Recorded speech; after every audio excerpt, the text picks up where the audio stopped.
Hello guys, hiyo story bana ya ule jamaa takataka peleka kwa Ruto kotini.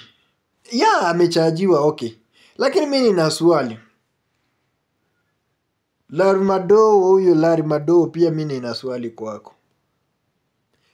Huyu jamaa ndio aliendesha gari mara mbaya, but did he do something big yenye ingeletwa mtandao? No, si ndio? If we ask today is 12 October. Watu wangapi wameoverlap? And let me tell you, hata kesho a million thousands of people wata overlap barabarani different places. Hadi kuna wase wana overlap mbele ya polisi. Judge. Okay. Mimi hapa hata kama walisema lipewa sijui 100,000 behind huyu jamaa hata asitoe hata shilingi. Because mkisema hivyo, semeni basi everybody mwenye ana overlap record weka kwa account apelekwe kotini. This thing is normal in Kenya. Ushaenda hapa Mayumayu safari uone venye watu wana overlap.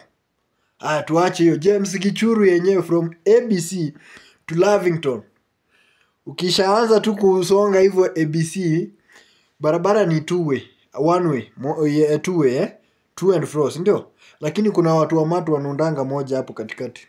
Wanapita hadi mapolisi hapo. Really?